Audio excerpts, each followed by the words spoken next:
안녕하십니까. 신의기도 국방TV 시큐리티 뉴스입니다. 자, 오늘도 우크라이나 전황, 이스라엘 상황 같이 살펴보도록 하겠습니다. 5월 10일 러시아가 우크라이나의 하르키우, 두 번째 도시 하르키우를 공격해 들어갔죠.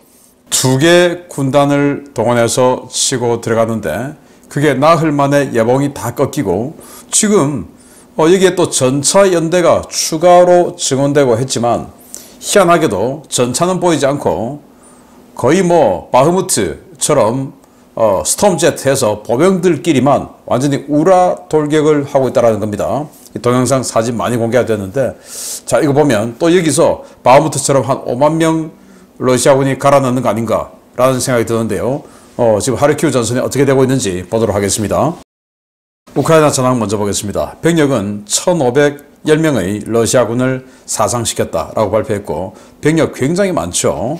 전차는 14대 격파, 장갑차는 48대 격파, 차량 48대 격파, 특수장비 7대 격파, 야포 23문 격파, 무인항공기 30대 격추, 미사일 2발 요격 등의 전과가 있다라고 밝혔는데 이 차량, 장갑차 조금 늘어났고 그러나 이 병력 1,510명에 비하면 사실 전차, 장갑차 차량 굉장히 적은 숫자죠.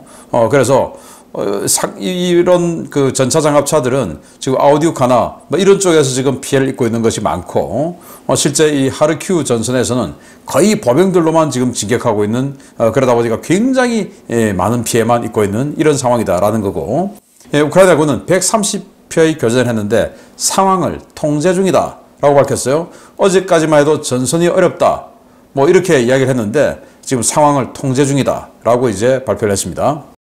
자, 크렘린궁은 쇼이구의 NSC 서기로 간 이 부분에 대해서 좌천이 아니다, 거기 요직이다 이렇게 이야기를 했는데요.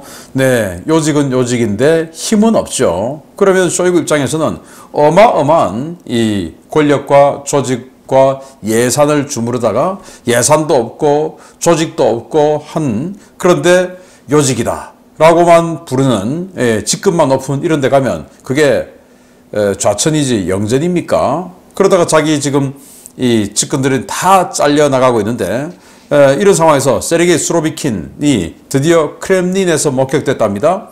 이건 이 크렘린과 국방부의 자료를 계속 받아 쓰는 라이바, 그 라이바가 공개한 건데요. 또 쇼이구의 측근으로서 국방부 대변인을 했던 코나셴코프 장군은 해임됐답니다. 자, 그래서 보면 신임 대통령 보좌관의 알렉세이 듀민, 이 쇼이구하고 반대파예요. 이 사람은 진짜 군인 출신인데 쇼이구는 군인 출신도 아니면서 국방을 좌지우지하는 것에 대해서 굉장히 불만이 많던 사람이에요. 이 사람이 대통령 보좌관으로 임명이 됐고 그리고 크렘린에 수로비킨이 나타나서 뭔가를 하고 있고 또 국방부에서는 쇼이구의 측근으로서 대변인 역할을 오랫동안 하고 있었던 이 코나센코프 중장이죠. 이 사람이 이제 해임됐다. 보직 해임됐다. 완전히 이제 쇼이구 파벌들은 하나하나씩 다 잘려나가고 있다. 자, 그래서 NSC 수장이 대원들 뭐 하겠습니까? 조직과 예산이 없는데 어느 날 갑자기 체포에 들어가면 막아줄 경우도 없는데 큰일 난 거죠. 자, 보렐 EU 외교안보대표입니다.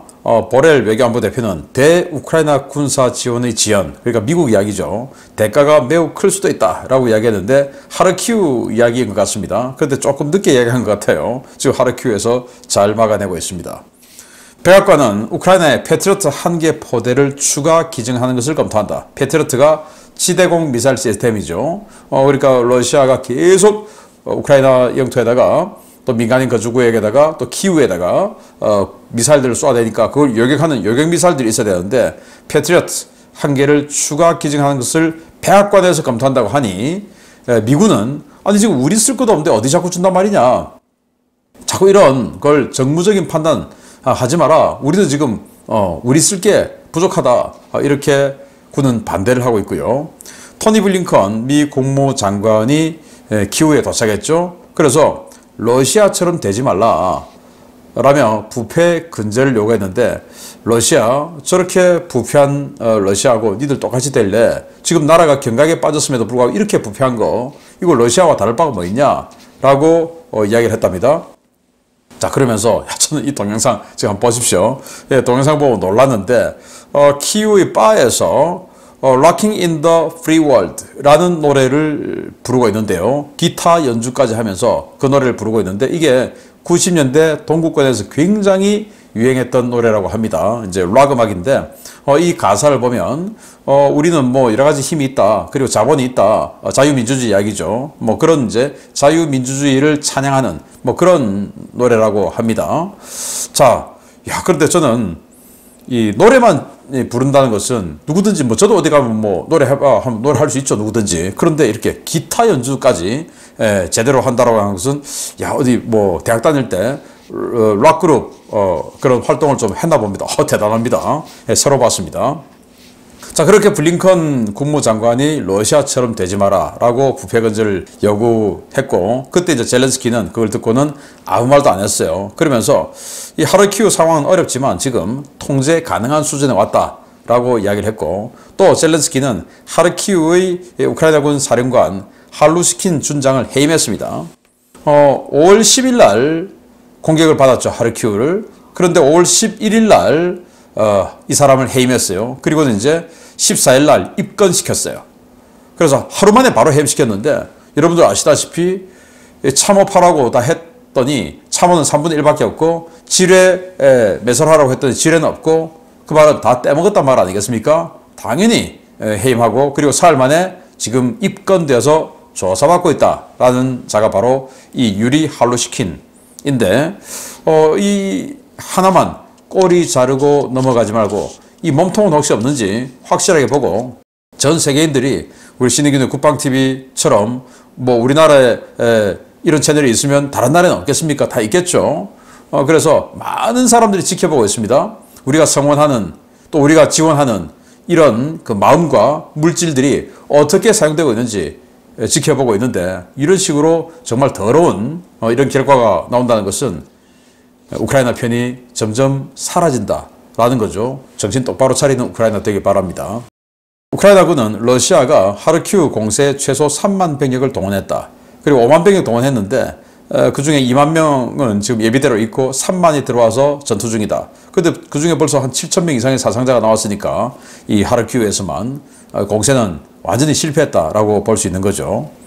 그러면서 이제 이 우크라이나군은 하르키우 외곽 마을 주민 7,500여 명을 대피시키는 대피령을 내렸다라는 겁니다. 자, 이제 이스라엘 보면요, 라파 지역에서, 여기는 이 전투 마크가 굉장히 많네요. 라파 지역에서 시가전이 강력하게 벌어지고 있다는 거고, 이 노스가자, 자발리아 이 지역에서는 뭐 폭격, 전투, 헬기 공격 등 뭐 어마어마하게 많습니다. 그리고 여기 산지구, 또 레바논 국경 헤즈볼라, 여기에도 헤즈볼라 지역으로 뭐 굉장히 많은 폭격을 퍼붓고 있는 이스라엘군을 볼 수 있고, 산지구에서는 거의 뭐 체포작전이 여기저기서 동시다발적으로 벌어지고 있는 산지구를 볼 수 있네요. 그래서 이스라엘군이 서남쪽의 가자, 그리고 동쪽의 산지구, 그리고 북쪽의 이 헤즈볼라, 뭐 완전히 그냥 양사방으로 종횡무진 싸우고 있는 모습을 볼 수가 있고요. 자, 지상전 추가 전사자가 5명인데 어제 중상자가 5명이라고 말씀드렸지 않습니까? 그 중에 4명이 결국은 죽었답니다. 그리고 1명은 자발리아 이 북부 노스가자에서 시가전 하다가 1명이 또 전사를 했고, 그래서 5명이 전사했습니다. 백악관은 이 탄약 등 10억 규모어치의 지원을 패키지를 보낼 거다라고 했는데, 지금 미 하원 공화당에서 뭐 완전히 그냥 셧다운 협박 그 법안을 올리겠다 했지 않습니까? 이스라엘에 대한 지원을 안 해주면 백악관, 국무부, 국방부의 예산안을 셧다운시켜버리는 법안을 올리겠다라고 했는데, 백악관은 그게 만약에 상원까지 통과돼서 오면 우리는 거부권 행사하겠다라고 하면서 그래도 조금 뭐 미안하고 좀 쫄렸는지 탄약 등 10억 달러치 규모의 패키지 보낼 거다. 그러니까 그렇게 하지 마. 이렇게 이야기했습니다.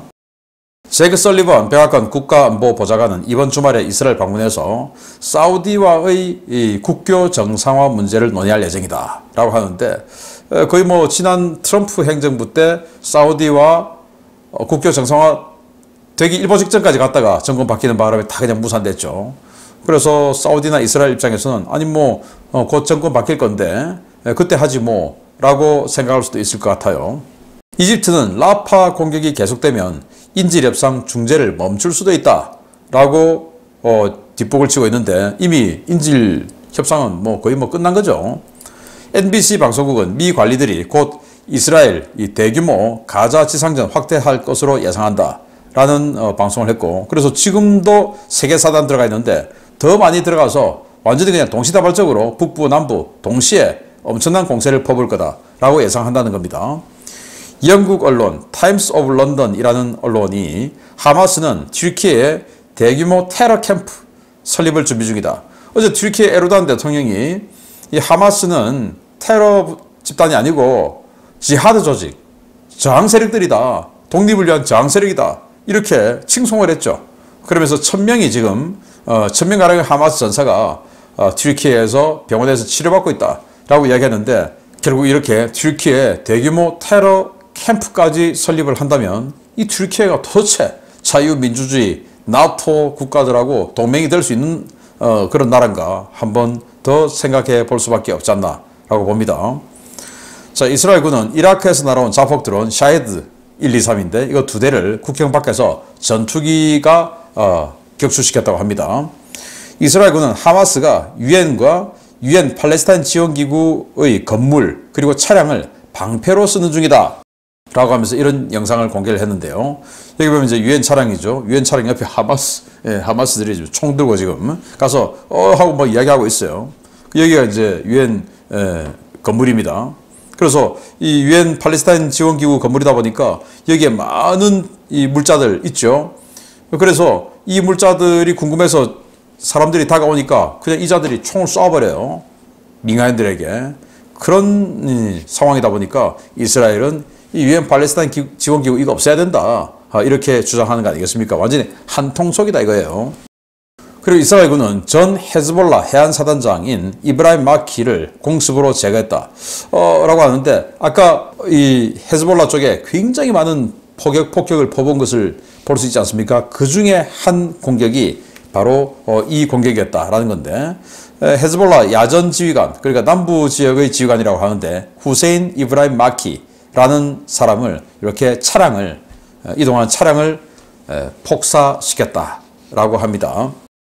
프랑스는 무슬림 갱단이 이 호송대를 습격했고 교도관 5명을 사살한 후에 수감자를 탈출시켰는데, 자, 이거입니다. 뭐 동영상을 제가 보여드릴 수는 없어요. 그 차가 저기 이제 뭐 우리로 치면 이제 고속도로 톨게이트 같은 이런 데를 이 경찰 호송차들이 쫙 나오는데 그 앞을 그냥 차가 하나 가서 들이받아 버려요. 그래서 그냥 딱 멈춰 놓고 이 차에서 뛰어내려와서 그냥 총으로 다 쏴 죽여버립니다. 여기 교도관을. 이 차에 이 하얀 그 승합 차량에 두목이 타고 있었던 거예요. 두목이 체포가 돼서 이 교도소에서 저 교도소로 이감되고 있는 중에 그걸 이제 이렇게 이 무슬림 갱단들이 우리 두목 구출하자 해서 저런 식으로 교도관들을 5명이나 사살하고 구출해 갔다라는 건데, 이거 이래가지고 파리 올림픽 제대로 되겠습니까? 백주 대낮에 총 들고 이렇게 다니고 있는데. 그래서 뭐 프랑스가 똘레랑스다 뭐다 하면서 뭐 좌파 행동하더니 결국 이런 식으로 무슬림들이 많이 들어오다 보니까 프랑스가 아주 치안이 어지러운 상태가 되어버렸다. 프랑스 경찰력이 굉장히 센 나라죠. 그런데도 불구하고 이렇게 됐다라는 겁니다. 그래서 우리가 지금 뭐 출산율 줄어들고 굉장히 문제가 많은데, 그래서 다문화 안 갈 수가 없다. 맞아요. 그런데 어쨌든 이 무슬림들에 대해서 우리가 다시 한번 생각해 봐야 된다. 그러면서 그들을 어떻게 하면 한국화 시킬 수 있을 것이냐, 이런 것에 대해서 정말 신중한 논의가 필요하다라고 생각을 합니다. 여기 상태를 보면. 자, 중요 소식 들어갑니다. 러시아가 야심차게 준비한 하르키우 방면의 공세가 나흘 만에 예봉이 꺾였다는 소식 전해드린 바 있습니다. 예비대를 준비하고 있는 러시아가 곧 추가 공세를 할 것이라는 관측도 전해드린 바 있는데, 바흐무트와 아우디우카에서 보여주었던 러시아군의 몹쓸 버릇이 또 나오고 있다는 소식입니다. 2개 군단을 투입해 하르키우 방면에서 공세를 벌이고 있는 러시아군의 움직임이 5월 14일부터 크게 둔화되기 시작했으며 현재 러시아군은 돌파구 확대보다는 완충지대 확보에 중점을 두고 움직이는 것으로 보인다고 미국 전쟁연구소 ISW가 정례 전황 보고서에서 밝혔습니다. ISW는 키릴로 부다노프 군사정보국장, 동부사령부 나자르 볼로신 중령 등을 인용해 러시아군이 볼첸스크 방면에서 보병 위주의 공격을 되풀이하고 있으며 공격 그룹의 규모는 그리 크지 않다고 평가했습니다. 러시아군은 제18 차량화 소총 사단이 통제하는 제9, 7, 79 차량화 소총 연대와 98 근위 공수 사단에서 증원된 217 공수 연대 병력을 집중해 립시 방향의 루키안치 정착촌을 공격하는 한편 153 전차 연대와 1 차량화 소총 연대, 1009 차량화 소총 연대를 투입해 볼첸스크 서북부 지역에 집중 공격을 퍼붓고 있습니다. 18사단이 수행 중인 립시 방면의 공격은 주변 고지대를 장악하고 드론과 포병을 적절하게 활용하고 있는 우크라이나군에 의해 대부분 차단되고 있습니다. 러시아군의 공격 당일 속수무책으로 무너졌던 우크라이나군은 올렉산드르 시리스키 상장이 급히 임명해 파견한 신임 하르키우 작전군 사령관인 미하일로 드라파티 준장의 지휘하에 재정비를 마치고 방어선 안정화에 성공했습니다.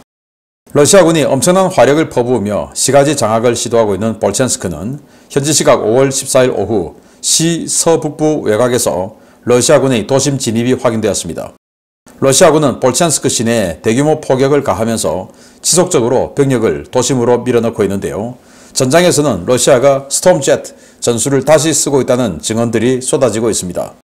우크라이나군이 촬영한 드론 영상을 보면 러시아군은 주로 보병 분대를 꾸려 우크라이나군 방어선에 달려드는 전술을 펴고 있는데요.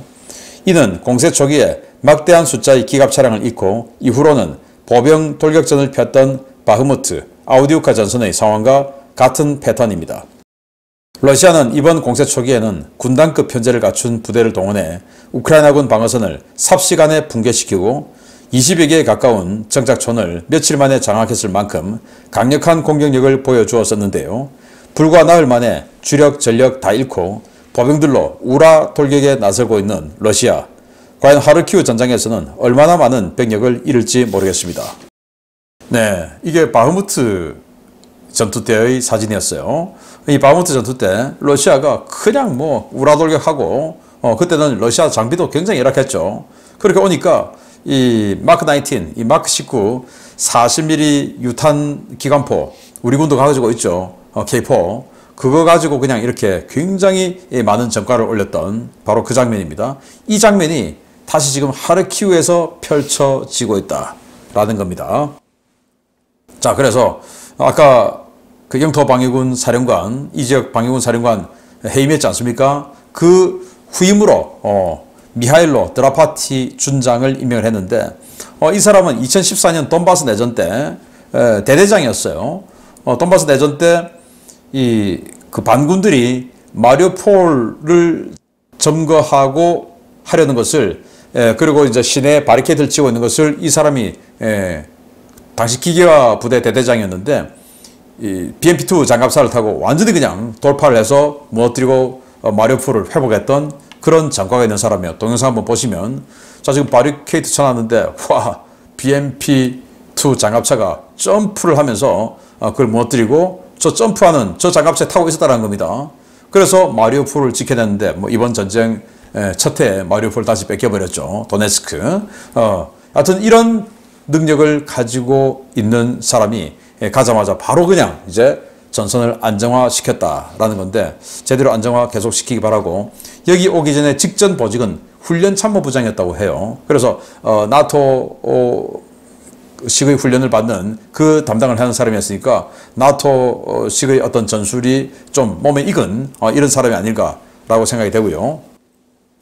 자, 우크라이나와 러시아의 대치 상황을 보면 지금 이제 우크라이나는 전선이 좀 안정화 되다 보니까 여기 있던 제215 영토방위대대를 뒤로 뺐어요. 그래서 42기가회단이 이제 주로 방어를 하고 같이 있던 영토방위대대를 뒤로 빼서 후위로 지금 만들어 놨습니다. 이제 하르키우 쪽에 조금 더 방어를 단단히 하는 그 임무를 가지고 왔겠죠. 반면에 러시아는 이 볼첸스크 이쪽에다가 11전차연대 전차연대 하나를 또 증원시켰어요. 여기 보면 153 전차연대 1차량화 소총연대 거기다가 또 하나 전차연대를 추가하면 전차연대 2개, 차량화 소총연대, 이 차량화 소총연대가 기계화 장갑차로 이루어진 기계화 부대 아니겠습니까? 이 정도면 이제 거의 기갑 여단이죠. 이런 기갑 여단이 공세를 펴고 있는데 전차는 안 보이고 보병만 보인다 이겁니다. 보시다시피 볼첸스크 외곽에서 무슨 전차연대, 차량화 소총연대라고 하지만 이렇게 그냥 한 개 분대의 보병들이 계속 달려만 오는 겁니다. 이러다 보니까 박격포 맞아서 죽고 뭐 포격 맞아서 죽고 이런 식으로 계속 지금 사라져 가고 있다는 겁니다. 아까운 젊은이들이 정말 참 황당하죠. 계속 지금 이러고 있는데 지금 이 러시아군은 볼첸스크 시가지에 강력하게 포격은 퍼붓고 있지만 전차나 장갑차는 거의 없이 사람만 들어오면서 속절없이 쓰러져 가고 있다라는 거고요. 그래서 다시 한번 이 지형도와 함께 보면 하르키우, 여기 밑에가 하르키우입니다. 하르키우 쪽의 이 립시 이 방향에서는 이 골짜기를 사이에 두고 여기가 기동로 도로인데 양쪽 산악지대를 영토방위여단 42기가여단이 딱 점거하고 여기를 지금 틀어막고 있고, 그리고 여기는 강을 중심으로 지금 92여단의 공중강습여단의 일대대 그리고 57기가와 여단의 일대대가 이렇게 강을 중심으로 딱 틀어막고 있는 이런 상황을 볼 수가 있습니다. 지형지물을 이용해서 지금 버티고 있기 때문에 조금 더 낫지 않을까라고 생각하고 계속 잘 막아내어서 러시아군 여기서 벌써 지금 한 7,000명 정도 사상자가 생겼는데 빨리 바흐무트처럼 또 한 5만 명 그렇게 희생을 해서 러시아가 공세 동력을 완전히 상실하게 되기를 기대해 보겠습니다. 마치겠습니다. 감사합니다.